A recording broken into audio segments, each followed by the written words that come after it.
discuss maxima and minima.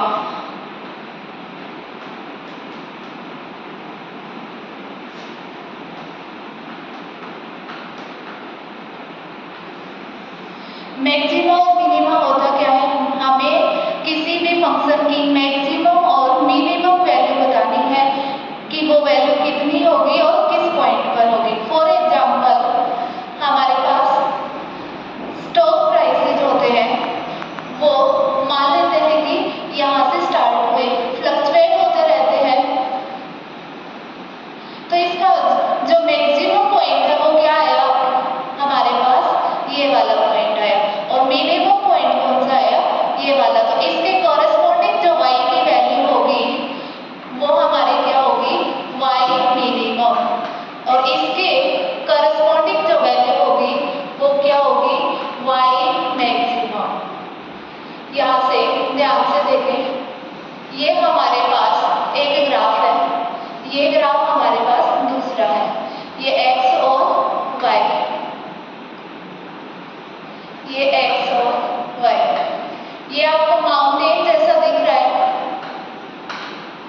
यहाँ पर mountain जैसा जब भी दिखेगा हमेशा क्या बनेगा? मैक्सिमम पॉइंट आएगा। और ये वैली जैसा दिख रहा है, इधर कैसा पॉइंट आएगा? हमारे पास मिनिमम वैल्यू आएगी। अब यहाँ हम देखेंगे कैसे? स्लोप से देखेंगे।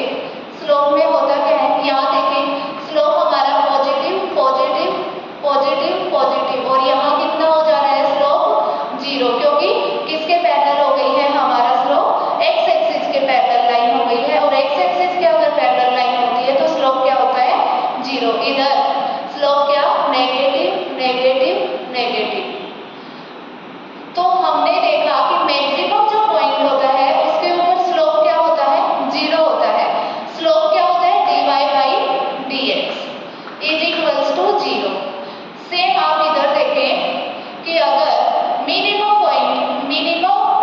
पॉइंट है, इधर स्लोप क्या है? नेगेटिव नेगेटिव नेगेटिव, और इधर ये लाइन वापस से एक्स एक्सिस के पैरेलल हो गई है, स्लोप कितना हो गया यहाँ पर? 0। फिर वापस पॉजिटिव पॉजिटिव पॉजिटिव। तो मिनिमा और पीक स्लोप कितना होता है? dy/dx = 0। एक दूसरा ग्राफ लेंगे हम, y = x³। तो हमारे पास ग्राफ ऐसे बनेगा।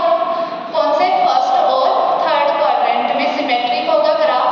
तो इसमें देखेंगे हमारे पास जो स्लोप है वो पॉजिटिव पॉजिटिव पॉजिटिव, और यहाँ पर कितना?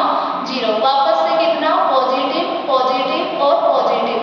इस ग्राफ में अगर हम प्लस इंफिनिटी की तरफ जाएंगे तो हमारी वैल्यू कितनी रहेगी? इंफिनिटी। और माइनस इंफिनिटी की तरफ जाएंगे तो कितना रहेगा? Minus infinity. अब यहाँ पर स्लोप 0 है, तो या तो ये मैक्सिमम पॉइंट होना चाहिए था या मिनिमम पॉइंट होना चाहिए था, लेकिन ये जो पॉइंट है x = 0, ये तो ना तो मैक्सिमम पॉइंट है ना मिनिमम पॉइंट है। तो how will we check that the given point is maxima और मिनिमा? तो हम क्या देखेंगे? स्लोप देखेंगे। इसमें इस ग्राफ में हम देखें, यहाँ पॉजिटिव फिर नेगेटिव 0 फिर नेगेटिव आया। अगर हम ग्राफ ड्रॉ करें किसका? x का और y' का, हम देख रहे हैं कि जो स्लोप है वो क्या होता जा रहा है? डिक्रीज होता जा रहा है। पॉजिटिव फिर 0 फिर negative.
maxima. Same in the graph.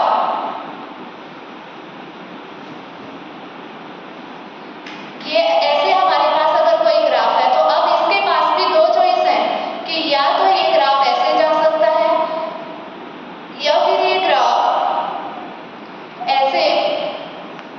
ये हमारे पास कोई ग्राफ है, इसके पास दो चॉइसेस है, या तो ये ग्राफ ऐसे जा सकता है या फिर ये ग्राफ ऐसे जा सकता है। अगर इसने ए पाथ को फॉलो किया तो यहाँ से नेगेटिव, यहाँ पर जीरो और यहाँ पर पॉजिटिव, तो ये हमारा क्या बनेगा, पॉइंट ऑफ मिनिमा। लेकिन अगर ग्राफ ने ये वाला पाथ फॉलो किया, नेगेटिव स्लोप जीरो और नेगेटिव, तो हमारा क्या बनेगा, पॉइंट ऑफ इन्फ्लेक्शन।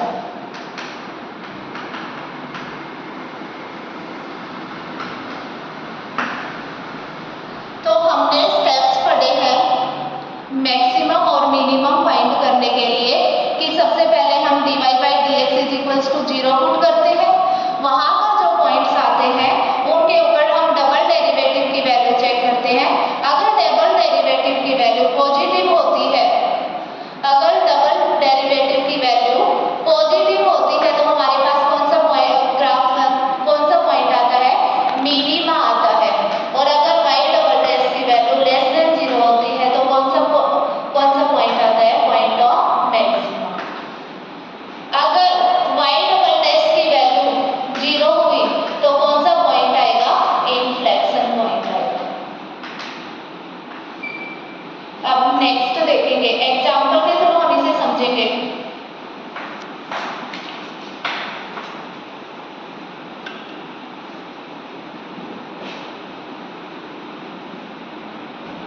मान लो कि हमने एग्जांपल लिया 2x³ minus 3x² minus 12x plus 6 is equals to 0। First step क्या रहेगा, हमें पता है कि इसका मैक्सिमम और मिनिमम वैल्यू कहाँ पर रहेगी, जहाँ पर स्लोप क्या होगा, 0 होगा। Slope means dy by dx कितना होगा, 0 होगा। तो dy by dx is equals to 6x² minus 6x minus 12 आएगा और इसको क्या कर देंगे हम, is equals to 0। 6 into x² minus x minus 2 is equals to 0 means x² minus x minus 2 is equals to 0। इसको फैक्टराइज करेंगे तो क्या आएगा हमारे पास, x² minus 2x plus x minus 2 is equals to 0। x into x minus 2 plus 1 into x minus 2 is equals to 0। x minus 2 into x plus 1 is equals to 0। Either x minus 2 is equals to 0 और x plus 1 is equals to 0। या तो x की value कितनी होगी, 2, या तो x